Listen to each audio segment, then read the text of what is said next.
지금 though you're on my mind all the time. I wanna tell you but I'm super shy, super shy.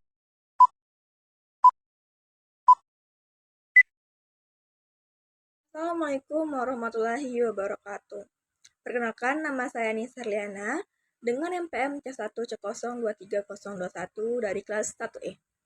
Di sini saya akan membahas tentang hakikat dan perkembangan bahasa Indonesia. Hakikat dan bahasa Indonesia. Bahasa Indonesia merupakan terdiri dari 4, yaitu bahasa Indonesia sebagai bahasa resmi nasional yang tercantum pada dalam Undang-Undang RI Nomor 24 Tahun 2009, Pasal 1 dan Pasal 1 ayat 2. Lalu bahasa Indonesia merupakan frektasi bahasa Melayu. Yang ketiga itu bahasa Indonesia adalah bahasa resmi sebagai bahasa nasional yang ditulis pada tanggal 18 Agustus atau disahkan pada tanggal 18 Agustus 1945. Dan yang terakhir itu bahasa Indonesia berfungsi sebagai bahasa kedua setelah 748 bahasa daerah di Indonesia sebagai bahasa ibu. Kedudukan dan fungsi bahasa Indonesia itu ada 2, yaitu kedudukan sebagai nasional yang memiliki fungsi yaitu sebagai lambang kebanggaan kebangsaan, lambang identitas nasional, alat penghubung seluruh warga Indonesia, serta alat pengembangan iptek atau ilmu pengetahuan dan teknologi. Lalu di kedudukan bahasa Indonesia sebagai bahasa resmi yaitu tentunya sebagai bahasa resmi kenegaraan, lalu sebagai bahasa pengantar pendidikan seperti di sekolah, alat penghubung tingkat nasional, dan alat pengembangan kebudayaan dan iptek.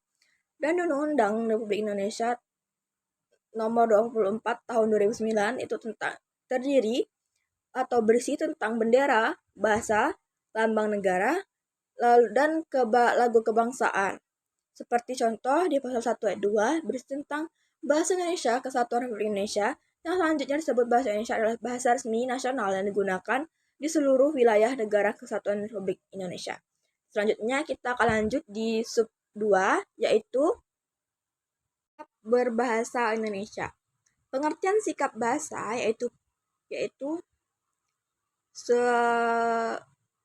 peristiwa perasaan atau kejiwaan seseorang terhadap bahasa sendiri atau bahasa orang lain dalam wujud bangga, mengejek, menolak, atau menerima bahasa tertentu, seperti mengapresiasi suatu bahasa.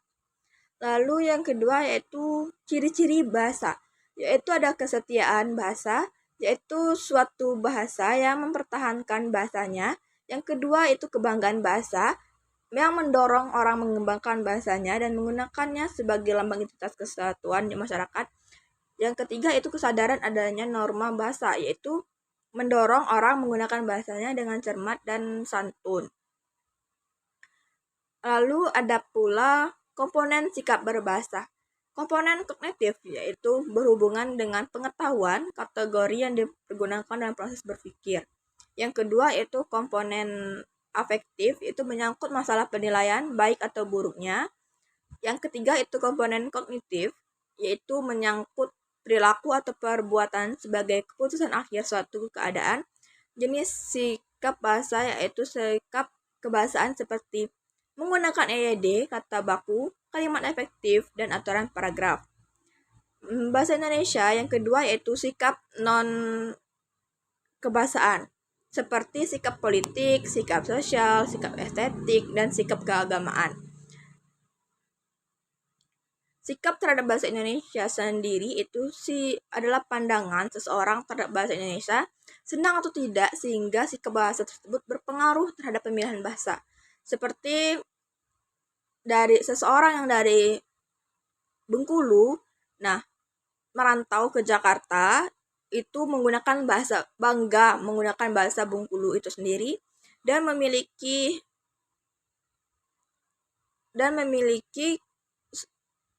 perkataan dari dan memilah kata dengan sopan dan cermat, karena orang lain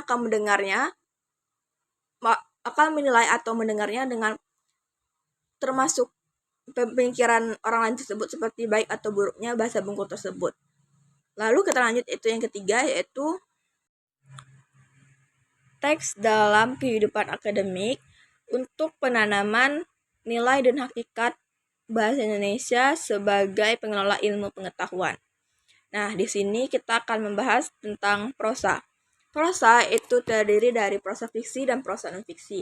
Nah, prosa fiksi yaitu seperti novel, cerpen, legenda, fabel, mitos, dan lain-lain. Sedangkan prosa non-fiksi itu terdiri dari tulisan akademik, lalu hasil kajian pustaka, makalah, artikel ilmiah, berita, biografi, dan lain-lain. Sedangkan hasil laporan penelitian itu terdiri dari laporan hasil penelitian, skripsi, tesis, buku referensi, dan monografi. Yang kedua yaitu puisi. Puisi itu terdiri dari puisi lama dan puisi baru. Puisi lama yaitu berupa mantra, pantun, dan syair. Sedangkan puisi baru itu seperti ode, elegi, dan satire. Drama itu seperti tragedi, santeri, dan lain-lain. Adapun pengertian dari tulisan akademik yaitu suatu permasalahan yang dilakukan melalui proses penelitian atau proses kajian pustaka dengan menggunakan metode ilmiah atau signifikan yang dapat diterima atau digunakan dalam kehidupan sehari-hari. Adapun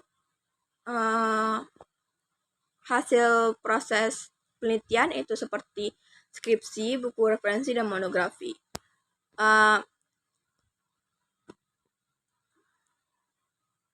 Metode penulisan, pembahasan,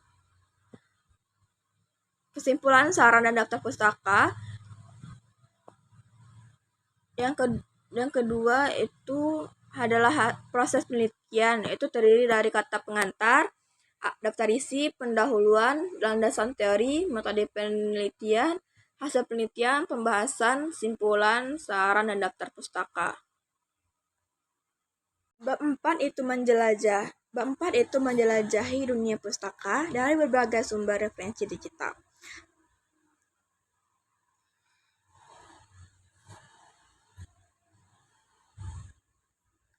Beberapa sumber dunia pustaka dan berbagai sumber referensi digital yaitu ePusnas, PDF Drive, Mendeley, Library Genesis, dan Google Trends.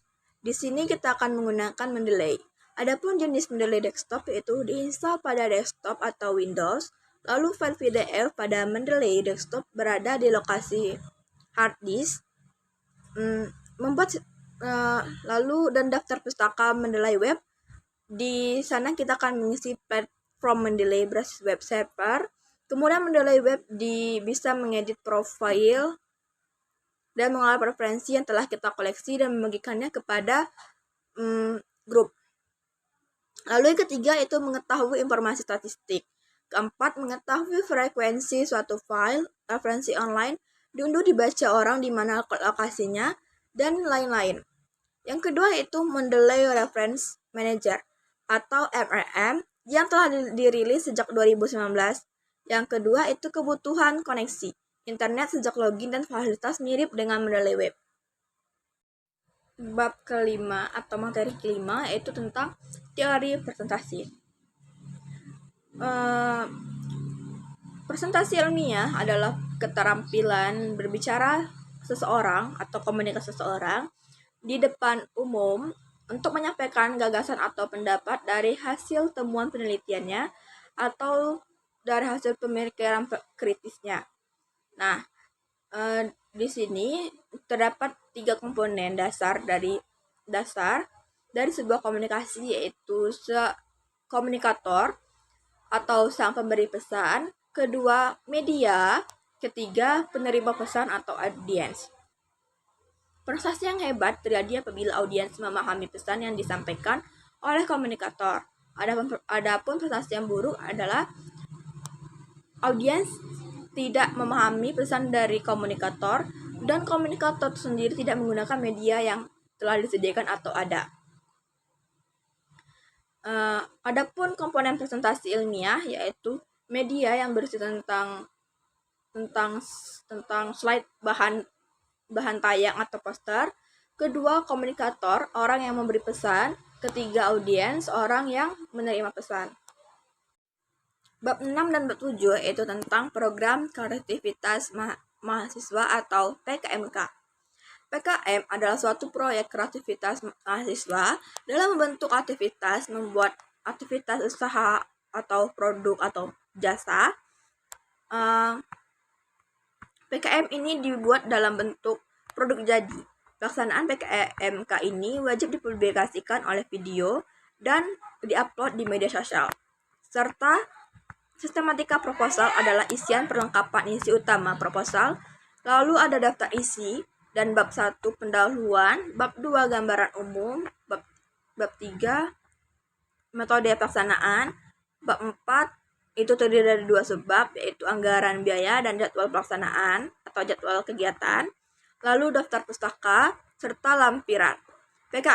PKMK ini sangat bermanfaat bagi mahasiswa karena mengembangkan kreativitas atau bakat atau minat yang dimiliki oleh mahasiswa tersendiri.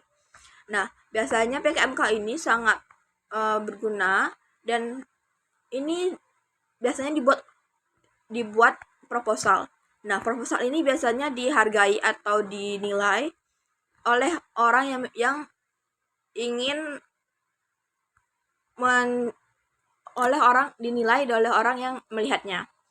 Nah, di PKMK ini juga berguna bagi masyarakat sekitar karena PKMK ini mengambil dari barang-barang yang belum jadi atau barang-barang yang telah ditinggalkan atau telah terlupakan oleh masyarakat sekitar dan lebih memilih ke barang modern.